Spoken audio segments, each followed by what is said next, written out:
Welcome. We are going to do Module 6 Homework 3. I know Module 6 Homework 4 is also on this page, but we're just going to cover in this video Module 6 Homework 3. Module 6 Homework 3 is about the square root method. The square root method is to solve a certain kind of equation, which I'll show you in a moment. And the steps are, you first isolate the perfect square. It's very tempting to not do that, but you have to do it, otherwise the answer will end up being wrong. You will then square root both sides of the equation.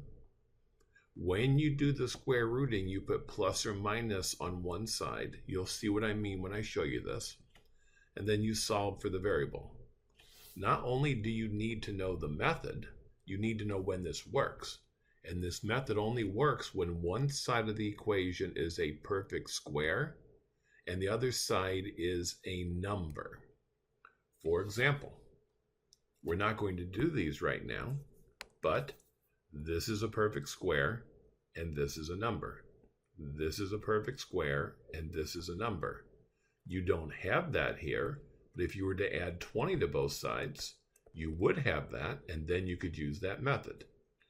Okay, let's go do some problems. So we're going to start with this one. We're going to solve this using the square root method. So we've got 2x squared plus 1 equals 49. The first step, as I mentioned above, is to isolate the perfect square. So we need to get that part by itself. So I will subtract 1 from both sides, giving me 2x squared equals 48. I will divide both sides by 2. That will give me x squared on the left, and that will give me 24 on the right. Notice what we have. A perfect square on one side and just a number on the other side. That is when you can use this method, when you know you can get down to that point. So then the next step was to square root both sides. Why square root? Because the square root cancels the square. That leaves you with the x on the left, and as it mentioned in the steps I said above, when you square root both sides, you need to put plus or minus on one side. So this becomes plus or minus the square root of 24. Now we'd be done, except this is not simplified. So we're going to simplify the square root of 24. One way to do that is the factor tree method. 24 is 6 times 4. 4 is 2 times 3. 6 is 2 times 3. 4 is 2 times 2. Grab a matching pair. Write it on the outside. The remaining things that don't pair up go multiply together on the inside. So that means x equals plus or minus 2 square root of 6. And that is the answer. The other way to say it is x could be 2 times the square root of 6. Or it could also be negative 2 times the square root of 6. So that's how you solve it. That's how you use the square root method. And again, the square root method only applies if you can get the problem to the point where on one side you have a perfect square and the other side you have only a number. If you know you can get to that point, then you can use the square root method. Okay, let me do a little bit of erasing here, and then we will do the next problem.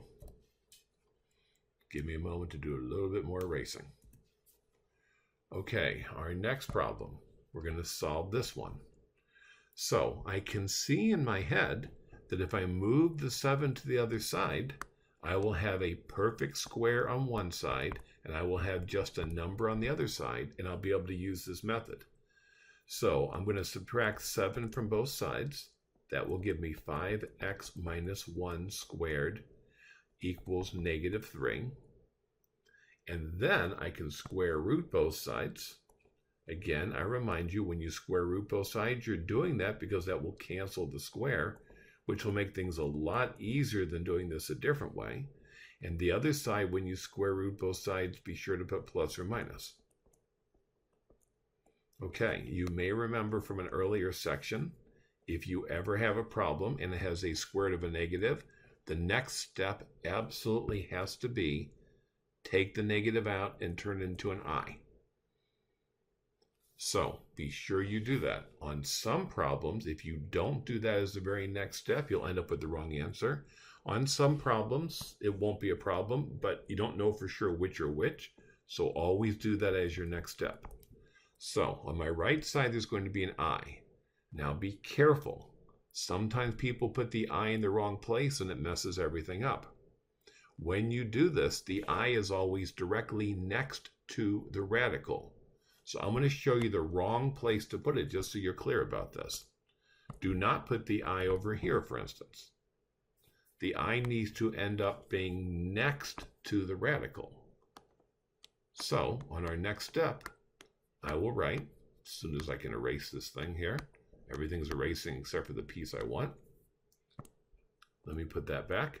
On the next step, I will write on the right side of the equation, square root of 3, because the negative is coming out, and the negative turns into an I, so that's I times the square root of 3. Oh, and I lost my plus or minus. There's a plus or minus there. Okay, the rest is just solving the left side for x. So as you know, you would add 1 to both sides.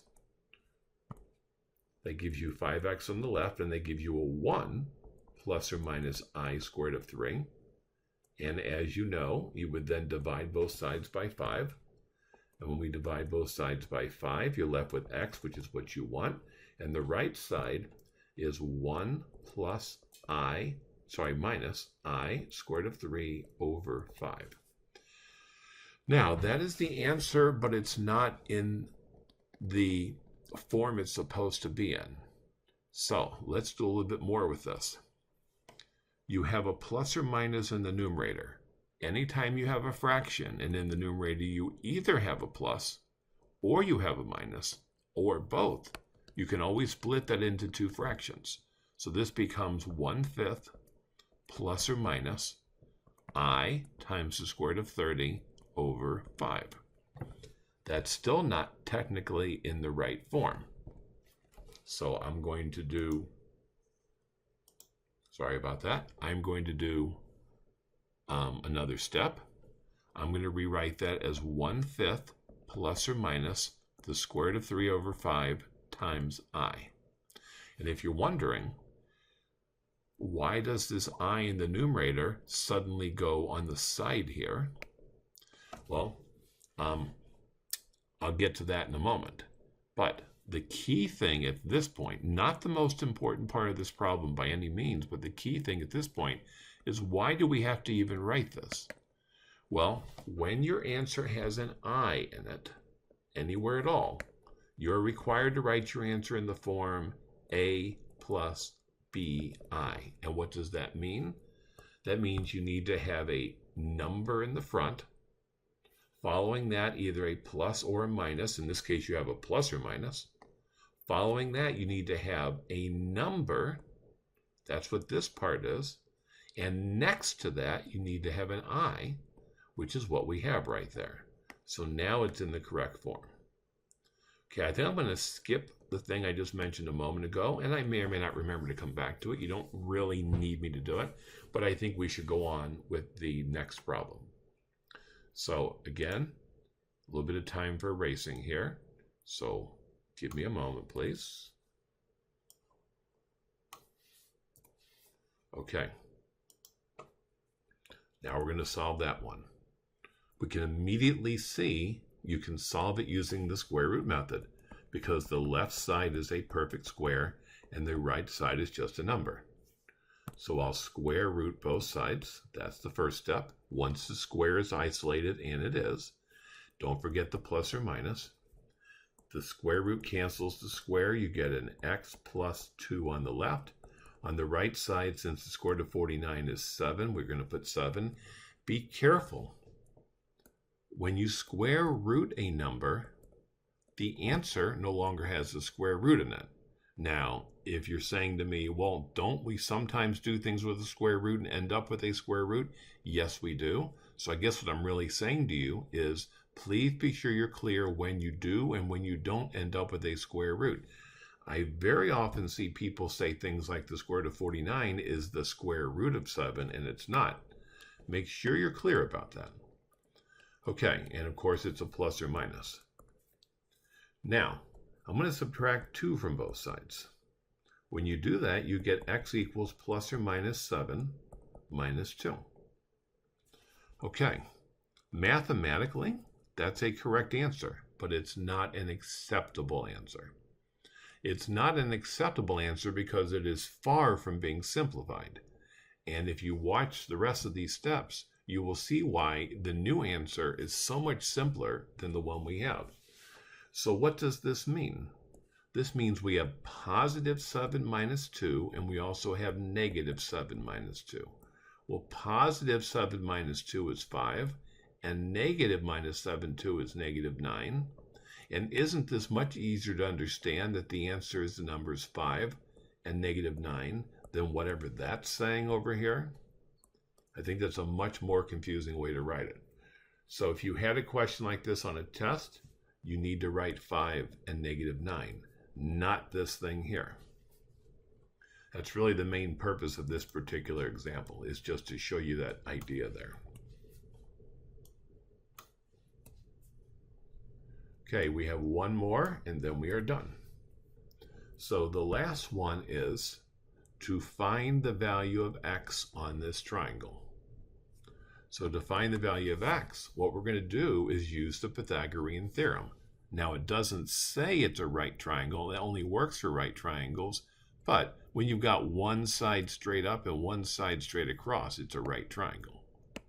So according to the Pythagorean theorem, since this side is the longest side, this side is the hypotenuse, Pythagorean theorem says the other two sides, if you square them and add those squares together, will be equal to the square of the long side of the hypotenuse. And then we figure out what this is. Let me grab a calculator and do that just to make sure that I get it right. One moment. So we have 15 squared is 225. And we have 8 squared is 64, and that's equal to x squared. Now, I have seen people try to do the following, and I almost am thinking not to show this to you. I don't want to put bad ideas in your head, but I see people do this enough that I feel I need to warn you.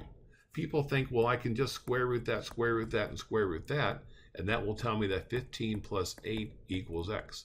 It doesn't work that way. You can't do that. You've got to simplify the left side completely and then do the thing we're about to do. So we add these together. You get 289 equals x squared. And then we're trying to solve for x, and look at what we have. We have an equation of the type that we've done on the last few examples. We have a perfect square on one side, and we have just a number on the other side. So I'm going to take my 289 equals x squared. I'm going to square root both sides. Don't forget when you square root both sides to put plus or minus. The left side happens to be plus or minus 17. And the right side is, of course, I hope of course, x, because the square root cancels the square. And you might think we're done. And if you think we're done, great. We're not, but I still am glad that you realize most of what's going on here. The final answer here is not plus or minus 17. The final answer here is just positive 17. And the reason for that is this. What we have in front of us is a triangle. X is the length of the side of a triangle, and you cannot have a length of the side of a triangle be a negative number. So the final answer is just 17. Okay? That's how you do. Actually, the last thing, I think I'll go back and let me see if I remember what I want to talk about. Yes, I do. I'm going to go back and talk about that thing I was going to talk about a moment ago. You definitely do not need to see this. So if you just want to stop the video here, feel free. Okay, I don't remember the exact example I had, but I'll just make up something similar. So suppose we had something like 5 plus I times the square root of 2 all over 3. That would be equal to, as we discussed, 5 plus I times the square root of 2 over 3. And as I mentioned, that's the same as 5 plus the square root of 2 over 3 times I. So now my question is, why is this, having an I on top, the same as this, having an I next to it? Well, here's the idea. Let's look at the second part first. Suppose I ask you, what is the square root of 2 over 3 times I?